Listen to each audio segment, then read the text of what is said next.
Pak Pavlov lahir tahun 1849, adalah seorang ahli fisiologi sebenarnya, bukan psikolog. Ya. Lalu dia pemenang Nobel, meraih Nobel pada tahun 1904, bukan untuk psikologi tapi untuk penelitian sistem pencernaan. Lalu penemuan tidak sengaja, ia menemukan conditioning saat meneliti air liur anjing, menyadari anjing berliur sebelum makan datang. Nanti ada gambarnya ya. Bapak behaviorisme karyanya menjadi fondasi bagi aliran psikologi behaviorisme yang fokus pada perilaku terukur. Jadi dia meneliti ya, observasi, meneliti perilaku anjing gitu ya. Nanti perhatikan gambarnya. Ini sebelum conditioning, anjing hanya berliur saat melihat makanan.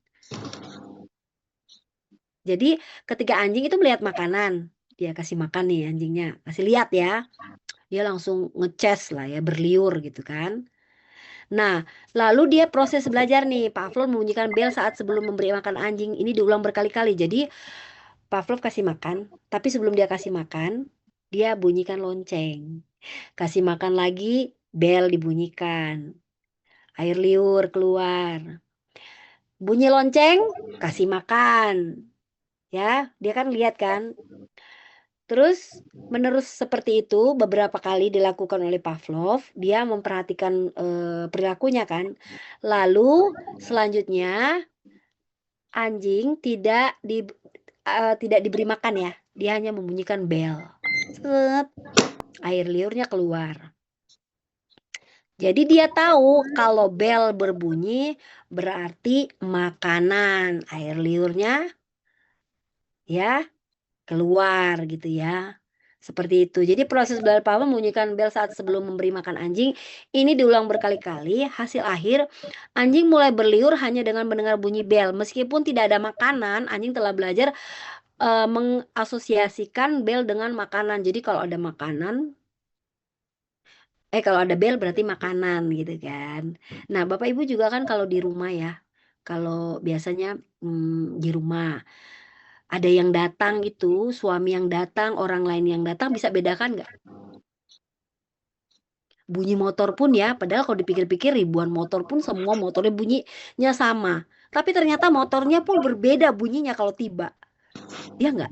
Gitu nggak? Mobil juga kan, mobil lewat siapapun gitu mau masuk, kita tahu, oh itu bukan mobil suami saya atau mobil saya atau keluarga saya. Terus motor, rrrn, oh, siapa nggak tahu itu, rrrn, oh itu udah datang bukain pintu, gitu nggak? Ya itu termasuk teori Pavlov gitu. Jadi ada bunyi, kita sadar itu apa gitu, itu perilaku gitu. Anak sekolah juga gitu, kita lihat jam gitu, kok jam juga, terus ada cara membuka pintu. Loh, lalu rumus dasar conditioning ini ada rumusnya ya Bapak Ibu. Nanti Bapak Ibu bilang, kok di psikologi rumus ada rumus ya? Iya Bapak Ibu, ini rumusnya banyak, alat ukurnya banyak, pusing Bapak Ibu. Makanya 100 yang masuk psikologi belum tentu 100-100-nya lulus. Udah pada lari itu, pusing liat rumus. Kan kayak dokter. Udah dokter, udah memahami pelayanan, aduh capek, mending pergi gitu. Jadi ya kayak gitu. Jadi saya berharap Bapak Ibu kuat ya. UCS ya, UCS ya, unconditional stimulus. Jadi ada stimulus ya, ada respon kecemasan, tapi pasti ada stimulusnya. Stimulus alami yang memicu respon otomatis, contoh makanan. Ya stimulus berarti ada lingkungan. Yang menstimulus anjing tersebut untuk keluar liur itu adalah makanan. Makanya ada emosi happy. Kalau anjing kan happy-nya keluar liur. Kalau kita kan happy nggak keluar liur kan Bapak Ibu. Kita happy buka apa senang gitu. Ada motor masuk gitu atau buka itu kita kayaknya suamiku udah pulang, anakku udah pulang gitu, kita happy kan. Nah itu seperti air liur, ada stimulusnya, namanya UCS, unconditional stimulus. Lalu UCR unconditional respon. Responnya apa? Bahagia, marah, cemas, kesal gitu. Reaksi alami tubuh terhadap contoh air liur karena makanan gitu kan, yang keluar ya, yang keluar gitu. Lalu CS dan CR, CS and CR, condition, stimulus dan respon, gabungan ya, stimulus netral, bel ya, yang kini memicu reaksi hasil belajar air liur. Jadi walaupun tidak ada makanan, bunyi bel ya berarti makanan itu ada respon ya, ada respon yang keluar, reaksi dari dalam tubuh. Gitu. Ya dicatat ya Bapak Ibu ya, nggak apa-apa, nggak langsung mengerti juga nggak apa-apa. Saya juga dulu nggak ngerti Pak. Nanti lama-lama baru ngerti. Semua proses, proses behavior kita juga ya untuk memahami. Oke, 3 tahapan pembentukan perilaku before conditioning, stimulus netral, bell, tidak menghasilkan respon apa-apa. Kalau cuma di bell gitu kan dia belum tahu apa sih bunyi apa itu, gitu ya.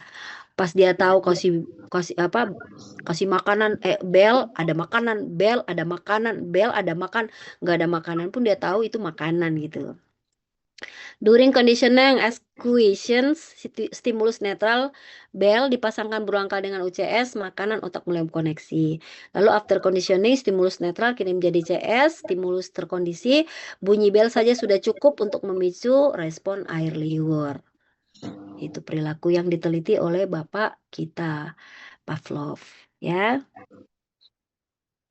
Lalu prinsip-prinsip utama generalisasi dan diskriminasi. Bapak Ibu ingatkan ya 19.30 kita break ya 15 menit ya.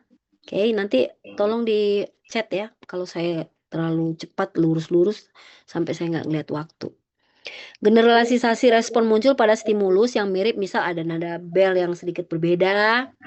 Lalu diskriminasi, kemampuan membedakan stimulus anjing belajar merespon hanya pada nada bel tertentu bukan suara lain. Jadi walaupun bel Bapak Ibu, tapi belnya berbeda, nanti anjingnya cuma kayak denger gitu, tapi dia tahu itu bukan bel yang biasanya dibunyikan ada makanan.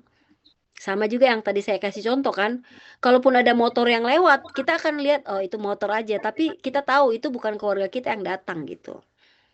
Gitu kita nggak akan respon stimulus itu, lingkungan itu kita nggak akan respon, nggak ada emosi yang respon emosi yang keluar di diri kita gitu, nggak ada air liur juga, kita nggak akan senyum-senyum kegirangan karena itu beda motornya gitu, bunyinya bukan bunyi keluarga terdekat gitu ya. Lalu ekstingsi dan pemulihan, ekstingsi atau pemadaman jika CS bel terus dibunyikan tanpa makanan, lama-lama respon liur akan hilang. Jadi kalau motor itu pun kita dengar, tapi yang datang udah bukan, suami kita, orang terdekat kita, karena mungkin kita udah jual ya. Jadi kita emang udah dengar tetap motornya itu, tapi kita udah tahu itu udah bukan, mungkin tetangga ya, kita punya motor kita jual ke tetangga. Kita bunyinya hafal banget, tapi kita udah tahu itu bukan suami lagi, ya udah kita dengar biasa lagi, udah nggak ada respon respon, respon dari diri kita, yaitu happy atau excited suami kembali pulang atau anak gitu. Spontaneous recovery, setelah istirahat respon yang hilang bisa muncul kembali, tiba-tiba CS diberikan. Ya, tapi bisa kembali lagi nggak kebiasaan itu, kalau motor itu balik ya bisa lagi ya itu. Cuma kan ya nggak mungkin ya, agak melelahkan ya kalau bolak-balik cuma dengan bunyi itu Bapak Ibu. Ini kan contoh saja ya. Nah, studi kasus yang pertama, eksperimen Little Albert ini sebenarnya adalah satu, ini slide saya ini kasih ringkasan, tapi nanti satu-satu saya akan jelaskan. Ini sebenarnya eksperimen Little Albert. Nanti kita akan belajar lebih spesifik ya, lebih detail ya, lebih lengkap nanti setelah Pavlov ini. Konteks John B. Watson menerapkan teori Pavlov pada emosi manusia fobia. Kalau pada bayi, Albert hanya awalnya suka tikus putih, netral ya. Watson memukul batang besi, suara keras, UCS setiap kali Albert menyentuh tikus. Lalu hasilnya Albert menjadi takut menangis. Hanya dengan melihat tikus putih CS ya, tanpa respon ya, ingat ya, condition respon. Condition CS itu condition stimulus ya, tanpa suara keras. Pelajaran ketakutan dan fobia bisa dipelajari melalui asosiasi lingkungan. Jadi kita dengan lingkungan ya, lihat ya. Ini CS ya, classical conditioning to condition emotional response. Jadi ada bel, dia air liur keluar ya. Tapi ini kan bukan gambar bel ya. Nah, ada Albert ini 9 bulan, Albert exposed to stimul and observe. Perhatikan ya. Jadi kalau ada tikus ya, dibunyikannya apa ini bunyian keras gitu, dia ketakutan. Albert conditioned to fear white rat. Tapi disentuh dulu ya di antara ini semua hewan. Nah, walaupun tidak ada, kalau dia mendengar bunyi ya pasti ketakutan. Bapak Ibu juga kalau lagi, Bapak Ibu perhatikan nggak? Di daerah rumah kita tuh tiba-tiba ngiung ngiung ngiung ngiung ngiung gitu kayak kebakaran ngiung ngiung. Kita hafal banget kan? Waduh, kebakaran di mana itu? Kita ketakutan nggak? Padahal belum tentu di rumah kita kan, masih jauh gitu. Pasti ada ketakutan. Nah, itu yang katanya Albert yang little itu dia tes gitu. Kita juga kalau nonton film serem kan suka ada musik-musik yang menakutkan kan. Jadi kita udah tahu itu kalau musik menakutkan gitu, paling film serem itu pasti. Nggak mungkin kan film happy-happy gitu kan. Jarang bunyi bunyi pintu kresek, jreng, deg-deg gitu ya. Tensi naik gitu kan. Jantung kita berdetaknya berbeda dengan seperti biasa kan Bapak Ibu. Karena bunyi itu gitu loh. Nah, itu menimbulkan perilaku nggak? Padahal cuma suara loh. Suara saja bisa mempengaruhi perilaku. Nah, bagaimana kalau Bapak Ibu ya punya anak kecil berantem terus-menerus dekat anak, itu akan menimbulkan perilaku juga itu karena dia mendengar audionya kan. Visual audio itu mempengaruhi perilaku Bapak Ibu. Jadi hati-hati berbicara juga gitu dengan anak, dengan siapapun gitu kan. Itu mempengaruhi perilaku kita dan orang tersebut. Bel sekolah, mengapa siswa langsung merasa lapar atau semangat saat mendengar bel istirahat? Ini adalah conditioning. Ya kan? Tapi ya lihat juga kan motorik ini kulit kita juga merasakan ya. Perilaku juga bisa dari kulit Bapak Ibu. Pagi dinginnya, malam, siang kita merasakan malam ini. Kita tuh merasakan ada perilaku juga. Kayaknya kalau udah malam kita udah kayak ngantuk gitu kan. Kayak gitu. Kecemasan ujian. Kertas ujian dipasangkan dengan kegagalan, dimarahi ya. Berkali-kali akhirnya melihat kertas ujian saja sudah memicu rasa mules atau cemas karena trauma gitu ya.